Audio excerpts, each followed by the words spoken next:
Hello friends, this is Mega here and welcome to viral classes. तो जैसा कि आप सभी जानते हैं कि मैं आपको नेक्स्ट अपकमिंग सीटेट एग्जाम की प्रिपरेशन करा रही हूँ। तो आज हमारी पेपर 2 साइंस की क्लास थर्ड है, जिसमें हम एनसीईआरटी क्लास 7 का topic second nutrition in animal को कंप्लीट करेंगे। एक एक पॉइंट को अच्छे से डिस्कस करेंगे। इससे पहले हम न्यूट्रिशन इन प्लांट को समझ चुके हैं और टॉपिक फूड को भी मैंने कंप्लीट करा दिया है और उसके सभी प्रीवियस ईयर क्वेश्चन भी मैंने आपको सॉल्व करा दिए हैं। तो ये सभी क्लासेस आप चैनल पर जाकर जरूर देख लेना। अगर आपने पहले की 2 क्लासेस नहीं देखी हैं, तो वो भी आप चैनल से ज़रूर देख लेना, नहीं तो मैं लिंक आपको डिस्क्रिप्शन बॉक्स में दे दूँगी। तो शुरू करते हैं अपनी आज की क्लास। तो उससे पहले आप सभी चैनल को ज़रूर सब्सक्राइब कर लेना, जिससे कि नेक्स्ट वीडियो का अपडेट आपको मिल जाए। और जब हम न्यूट्रिशन इन एनिमल को कंप्लीट कर लेंगे, तो जो न्यूट्रिशन इन प्लांट और एनिमल के प्रीवियस ईयर क्वेश्चन है, वो मैं आपको नेक्स्ट क्लास में कराऊँगी। तो शुरू करते हैं अपनी आज की क्लास, जिसमें हम समझेंगे न्यूट्रिशन इन एनिमल, प्राणियों में पोषण। इससे पहले हम समझ चुके हैं कि प्लांट्स अपना खाना कैसे बनाते हैं। प्लांट्स क्या होते हैं? ऑटोट्रॉफ्स होते हैं, क्योंकि वो अपना खाना स्वयं बनाते हैं। लेकिन जो एनिमल या जो हम सभी ह्यूमन बीइंग हैं, वे अपने भोजन के लिए डिपेंड होते हैं दूसरे प्लांट्स या एनिमल पर, जिसको हम हेटेरोटॉपिक न्यूट्रिशन कहते हैं। देखिए, मैंने आपको न्यूट्रिशन प्लांट में अच्छे से क्लियर किया है, ऑटोट्रॉप्स, हेटेरोट्रॉप, सेप्रोट्रॉप्स। तो वो क्लास आप सभी जरूर देख लेना। All organism includes humans require food for growth, repair and functioning of the body। मनुष्यों सहित सभी जीवों को विकास, मरम्मत और शरीर के कामकाज के लिए भोजन की आवश्यकता होती है। Animals nutrition includes nutrients required mode of taking of food and its utilization in the body। पशु पोषण में पोषक तत्वों की आवश्यकता, भोजन का सेवन का तरीका और शरीर में इसका उपयोग शामिल है। Different way of taking food intake can be scraping, chewing, sponging, capturing। तो क्या होता है, जो खाना खाने का तरीका है ना, वो अलग अलग होता है। जैसे कि हम मनुष्य खाने को चबाकर खाते हैं और फिर पेट में जाता है और डाइजेशन का प्रोसेस स्टार्ट होता है। इसी तरीके से कई सारे एनिमल भी खाने को चबाते हैं फिर निगलते हैं। और कुछ जीव ऐसे होते हैं, जैसे कि सांप और अजगर है, वो सीधा खाने को क्या करता है, निगल जाता है। तो इसी तरीके से जो खाने का तरीका है वो अलग अलग होते हैं। इसी तरह से एनसीईआरटी में हमको एक अमेजिंग सा फैक्ट बताया है, किसके बारे में? स्टारफिश के बारे में। तो ये स्टारफिश क्या करता है, दूसरे सेल वाले एनिमल को खाता है। जो ये सेल होती है वो कैल्शियम कार्बोनेट की बनी होती है। तो ये क्या करता है कि जो सेल के अंदर जीव है, उसको खाने के लिए अपना पूरा पेट ही बाहर निकालता है मुंह से, उस जानवर को खाने के लिए। और फिर अपना जो पेट है वो वापस अंदर कर लेता है और इस तरीके से भोजन को धीरे धीरे डाइजेस्ट करता है। अब हम बात करेंगे कि ह्यूमंस अपना खाना कैसे खाते हैं। तो हम सिंपली खाने को खाते हैं और उसको चबाते हैं, फिर खाने का डाइजेशन स्टार्ट हो जाता है। तो हम बात करेंगे कि डाइजेशन किस तरीके से होता है हमारी बॉडी में। उससे पहले हम समझेंगे कि डाइजेशन होता क्या है। The components of food such as carbohydrate are complex substance. These complex substance can not be utilise as such, so they are broken down into similar substance। The breakdown of complex components of food into similar substance is called digestion. तो जो भोजन के घटक जैसे कि carbohydrate, वो जटिल पदार्थ होते हैं। इन जटिल पदार्थों का उपयोग ऐसे नहीं किया जा सकता, इसलिए उन्हें सरल पदार्थों में तोड़ा जाता है। तो भोजन के जटिल घटकों को सरल पदार्थों में तोड़ने की प्रक्रिया को ही डाइजेशन कहते हैं। जैसे कि आप इस पिक्चर्स में भी देख सकते हैं कि जो ये कॉम्प्लेक्स सब्सटेंस है, उनको सिमिलर सब्सटेंस में तोड़ा जाता है, तो इसी को हम डाइजेशन कहते हैं। अब हम समझेंगे डाइजेशन इन ह्यूमन, मनुष्य में पाचन किस तरीके से होता है। We take in food through the mouth, digest and utilise it. The unused parts of the food are defecated, the food passing through a continuous canal which begins at the buccal cavity and ends at the anus। हम भोजन को मुंह के माध्यम से ग्रहण करते हैं, पचाते हैं और उसका उपयोग करते हैं। भोजन के अप्रयुक्त भागों को मल त्याग कर दिया जाता है। भोजन एक सतत नलिका से होकर गुजरता है, जो मुख गुहा से शुरू होता है और गुदा पर समाप्त होता है। The canal can be divided into various components. अब जो ये कैनाल, जो ये नली होती है, वो विभिन्न भागों में विभाजित होती है। द बक्कल कैविटी, जिसे हम मुख गुहा कहते हैं, फूड पाइप और ईसोफेगस, भोजन नली या ग्रास नली कहते हैं, स्टमक, पेट, स्मॉल इंटेस्टाइन, जिसे हम छोटी आंत कहते हैं, लार्ज इंटेस्टाइन, जिसे हम बड़ी आंत कहते हैं, जो कि खत्म होती है रेक्टम पर, और लास्ट है एनस, गुदा। These parts together from the alimentary canal, या जिसे हम डाइजेस्टिव ट्रैक कहते हैं, ये हिस्से मिलकर आहार नली या पाचन तंत्र बनाते हैं। ये जो सभी हिस्से हैं ना, buccal cavity, oesophagus, large intestine, anus, ये सभी एक ट्यूब से जुड़े होते हैं, जिसको हम कहते हैं एलिमेंट्री कैनाल। अब हम समझेंगे डाइजेस्टिव सिस्टम, पाचन तंत्र। तो जो खाना हम खाते हैं उसका डाइजेशन कुछ 5 प्रोसेस होती हैं उसकी, उसमें ये कंप्लीट होता है। सबसे पहले इंजेशन, टेकिंग इन फूड, यानी कि खाने को ग्रहण करना, जिसे हम हिंदी में अंतःग्रहण कहते हैं। फिर है डाइजेशन, जो खाना हम खाते हैं वो पेट में जाता है और धीरे धीरे डाइजेशन उसका स्टार्ट होता है। जो कॉम्प्लेक्स सब्सटेंस होते हैं वो सिंपल सब्सटेंस में ब्रेक डाउन होते हैं। फिर नेक्स्ट है एब्जॉर्प्शन, जो खाना हम खाते हैं, जो डाइजेशन हुआ है, अब वो बॉडी में एब्जॉर्ब भी तो होगा ना, तो उसका एब्जॉर्प्शन होता है जो खाना हम खाते हैं, और ये मोस्टली कहाँ होता है, स्मॉल इंटेस्टाइन में होता है। नेक्स्ट है एसिमिलेशन, ये बेसिकली लार्ज इंटेस्टाइन में होता है, जो भी अन्य बचे हुए न्यूट्रिएंट्स हैं उनको एसिमिलेट कर लेता है और बॉडी को ऊर्जा प्रदान करता है और नए प्रोटोप्लाज्म बनने में हेल्प करता है। फिर है egestion, removal of undigestive food, जो भी अपाचित भोजन है उसको ये बाहर निकालने में हेल्प करता है थ्रू द एनस। तो ये 5 स्टेप है डाइजेशन के, ये आपको याद रखने हैं। इस पर क्वेश्चन भी आता है कि सही सीक्वेंस क्या है, तो आप सभी इस सीक्वेंस को याद रखेंगे। अंतःग्रहण, पाचन, अवशोषण, आत्मसात और उत्सर्जन। अब जो खाने की शुरुआत होती है वो कहाँ से होती है, वो माउथ से एंड बक्कल कैविटी से होती है। Ingestion happen through the mouth leads to the buccal cavity और oral cavity where digestion start. भोजन का अंतःग्रहण मुख के माध्यम से होता है, मुख मुख गुहा या मौखिक गुहा की ओर जाता है जो पाचन शुरू करता है। Mouth has the salivary gland which secretes saliva. The saliva breaks down the starch into sugar. Saliva secreted into the oral cavity contains electrolytes and enzymes. अब जो ह्यूमंस में डाइजेशन है वो माउथ से ही स्टार्ट हो जाता है, इसलिए हमारे बड़े हमसे बोलते हैं कि खाने को ज़्यादा से ज़्यादा चबाना चाहिए, क्योंकि माउथ में ही डाइजेशन शुरू हो जाता है। जो खाना हम खाते हैं मुंह में, उसमें सिलाइवा होता है जो हमारे भोजन को स्टार्च से शुगर में ब्रेक डाउन कर देता है। तो इस पर एक क्वेश्चन भी आता है कि क्या जो खाना हम खाते हैं, जो चबा लेते हैं, उसमें स्टार्च होता है या नहीं। तो ये चेक करने के लिए हम एक टेस्ट करके देख सकते हैं, जो कि स्टार्च का टेस्ट होता है। तो आप सभी को पता है कि स्टार्च का टेस्ट कैसे करते हैं। तो हम 2 टेस्ट ट्यूब लेंगे, जिसमें एक में हम बॉयल राइस लेंगे और दूसरे में होंगे जो हम 2-3 मिनट तक उसको चबा लेंगे, वो वाले बॉयल राइस हम उसमें डालेंगे। फिर दोनों टेस्ट ट्यूब में 2 से 3 ml पानी डाल देंगे। फिर आयोडीन सॉल्यूशन के 2 से 3 ड्रॉप डालेंगे। फिर जो उबले चावल होंगे बिना चबे हुए, उसमें ब्लू ब्लैक कलर प्रेजेंट होगा, और जो चबे हुए चावल होंगे उसमें ब्लू ब्लैक कलर प्रेजेंट नहीं होगा, क्योंकि जो सिलाइवा है वो स्टार्च को किस में कन्वर्ट कर रहा है, शुगर में। तो आप सभी याद रखेंगे कि जो चबे हुए चावल हैं उसमें स्टार्च नहीं होता है प्रेजेंट। आप सभी इस डायग्राम के थ्रू भी समझ सकते हैं, जो बॉयल राइस वाली टेस्ट ट्यूब है उसमें ब्लू ब्लैक कलर प्रेजेंट है, और जो चबे हुए चावल जिसमें थे उसमें ब्लू ब्लैक कलर प्रेजेंट नहीं हुआ। जो खाने का डाइजेशन है वो हमारे माउथ से ही स्टार्ट हो जाता है। जो सलाइवा है इसमें सलाइवरी एमाइलेज होता है, जो कि एक एंजाइम है। ये क्या करता है, ये कार्बोहाइड्रेट का विखंडन करता है और खाने का डाइजेशन स्टार्ट हो जाता है हमारे मुंह में ही। अब जो खाना हम खाते हैं तो उसको हम अपने दांतों से तोड़ते हैं, तो अब हम समझेंगे कितने दांत होते हैं।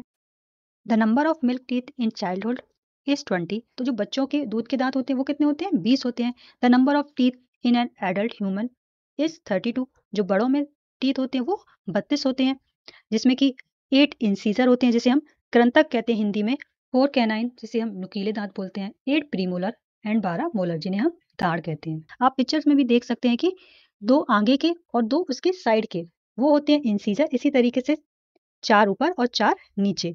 फिर उसके बाद के कैनाइन होते हैं, जो कि आप देख सकते हैं इसमें डायग्राम में। तो ये 4 होते हैं, 2 नीचे 2 ऊपर।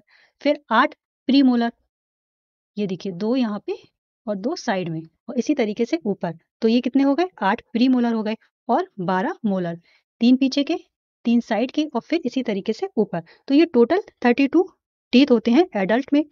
तो टीथ क्या करते हैं, भोजन को अच्छे से दबाने में, चबाने में और तोड़ने में काम आते हैं। अब हम समझेंगे टंग।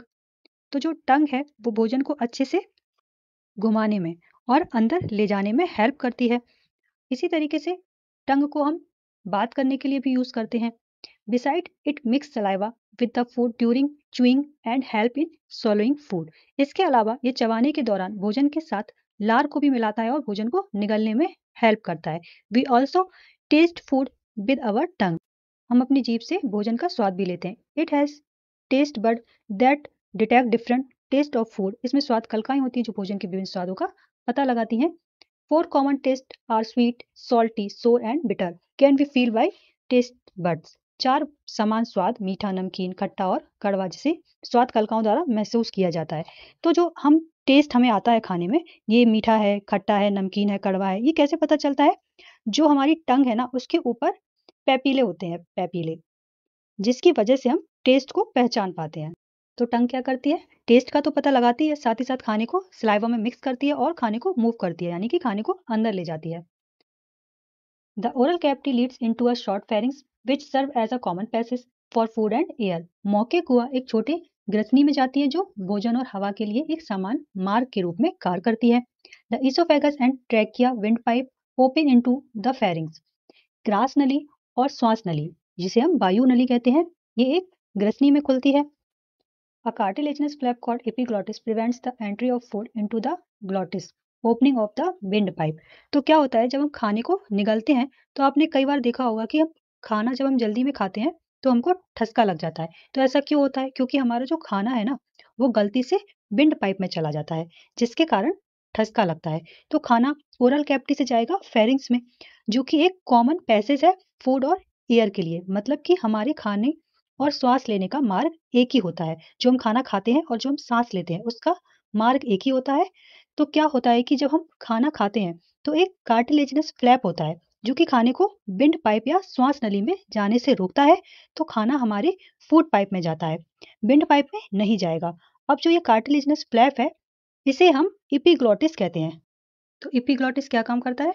ये खाने को विंड पाइप में जाने से रोकता है, और अगर गलती से चला जाएगा तो हमको ठसका लग जाता है। फिर जो खाना है वो फूड पाइप से इसोफेगस में जाएगा और फिर पेट में जाएगा। तो अब हम समझेंगे इसोफेगस, जिसे हम हिंदी में ग्रास नली कहते हैं। The oesophagus is muscular tube that connect the pharynx to the stomach. ग्रास नली एक मांसपेशी नली है जो ग्रसनी को पेट से जोड़ती है। The oesophagus contract as it move food into the stomach.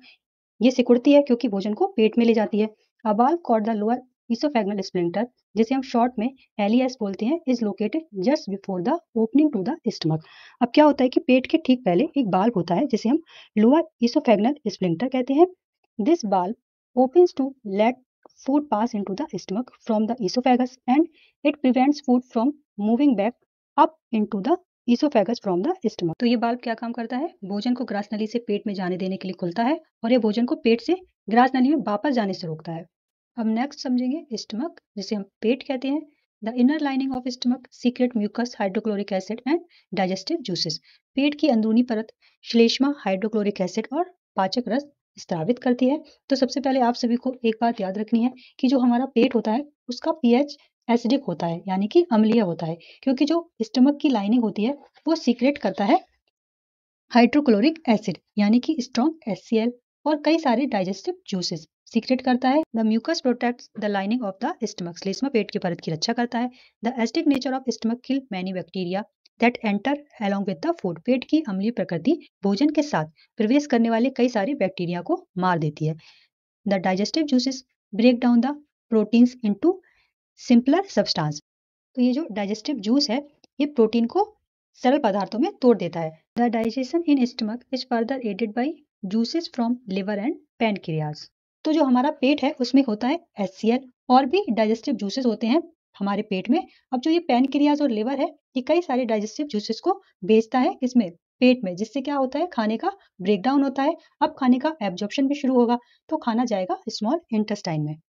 तो अब हम समझेंगे स्मॉल इंटेस्टाइन, जिसे हम छोटी आंत कहते हैं। अब जो खाने का एब्जॉर्प्शन होगा वो सबसे ज्यादा कहाँ होगा? स्मॉल इंटेस्टाइन में। तो ये जो स्मॉल इंटेस्टाइन है वो 3 पार्ट्स में डिवाइड होती है। सबसे फर्स्ट है ड्यूोडेनम, फिर है जेजुनम और फिर है ileum. The small intestine is highly coiled and is about 5 to 7 metre long. तो जो छोटी आंत होती है वो अत्यधिक कुंडलित होती है और लगभग 5 से 7 मीटर लंबी होती है। It also receives secretion from the liver and the pancreas. Besides it's ball also secret juices. इसके अलावा इसकी दीवार रस भी स्थापित करती हैं। The digested food passes into the blood vessels in the balls of the intestine। बचा हुआ भोजन आंत की दीवार में रक्त वाहिकाओं में चला जाता है। This process is called absorption. अब इसी प्रक्रिया को अवशोषण कहा जाता है। The absorb substance are transported by the blood vessels to different organs of the body. तो जो अवशोषित पदार्थ हैं वो रक्त वाहिकाओं के माध्यम से शरीर के विभिन्न अंगों में पहुंच जाते हैं। Where they are used to build complex substance such as the proteins required by the body. जहां उनका उपयोग शरीर के लिए आवश्यक प्रोटीन जैसे जटिल पदार्थों के निर्माण के लिए किया जाता है। This is called assimilation. इसे ही आत्मसात करना कहा जाता है। अब हम समझेंगे लार्ज इंटेस्टाइन, बड़ी आंत। The large intestine is wide and shorter than small intestine. It is about 1.5 metre in length. जो बड़ी आंत होती है वो छोटी आंत से चौड़ी होती है और छोटी होती है। तो जो बड़ी आंत है वो छोटी होगी किससे? स्मॉल इंटेस्टाइन से, लेकिन चौड़ी होगी। इसकी लंबाई लगभग 1.5 मीटर होती है। हमने उसकी लंबाई भी देखी थी ना, स्मॉल इंटेस्टाइन की लंबाई कितनी थी? 5 to 7 मीटर। अब इसकी लंबाई कितनी है? 1.5 मीटर। तो ये छोटी होती है स्मॉल इंटेस्टाइन से। Large intestine function is to absorb water and some salts from the undigested food material. जो बड़ी आंत है उसका क्या कार्य है? अपाचित भोजन सामग्री से पानी और कुछ लवणों को अपशोषित करना है। अब नेक्स्ट है anus, the last part of the digestive tract, the consist of pelvic floor muscles and two anal sphincters, internal and external. The fecal material is removed through the anus from time to time. तो जो anus है उसके माध्यम से जो undigestive food है उसको बाहर निकाल दिया जाता है। This is called egestion. इसी को हम उत्सर्जन कहते हैं। तो हमने पूरा ह्यूमन डाइजेस्टिव सिस्टम है वो हमने समझ लिया, बक्कल कैविटी टू एनस। अभी जो एनस है इससे पहले ये रेक्टम है। ये रेक्टम क्या करता है? जो वेस्ट मटेरियल एनस निकाल रहा है ये उसको स्टोर करता है, वेस्ट मटेरियल को। अब नेक्स्ट हम समझेंगे liver, pancreas and gall bladder, जो कि ये हेल्प करते हैं डाइजेशन में। लिवर सबसे बड़ी ग्रंथि है हमारी बॉडी की। इसका वेट कितना है? 1.5 kg। तो आप सभी याद रखेंगे लिवर सबसे बड़ी ग्लैंड है बॉडी की और ये सीक्रेट करता है बाइल जूसेस, जो कि हमको हेल्प करते हैं लिपिड और वसा को तोड़ने में। तो जो हम फैटी या तेलीय चीजें खाते हैं उसके डाइजेशन में ये बाइल जूस हेल्प करते हैं। अब हम नेक्स्ट समझेंगे पैनक्रियाज, जिसे हम अग्नाशय कहते हैं। ये पेट के थोड़ा नीचे लोकेटेड रहता है और ये सीक्रेट करता है पैनक्रियाटिक जूस, जिसके अंदर कई सारे एंजाइम होते हैं जो डाइजेशन में हेल्प करते हैं। तो ये जो पैनक्रियाज है वो कई सारे पैनक्रियाटिक जूसेस सीक्रेट करता है, like pancreatic amylase, trypsin and lipase. अब हम समझेंगे गॉल ब्लैडर, जिसे हम हिंदी में पित्ताशय कहते हैं।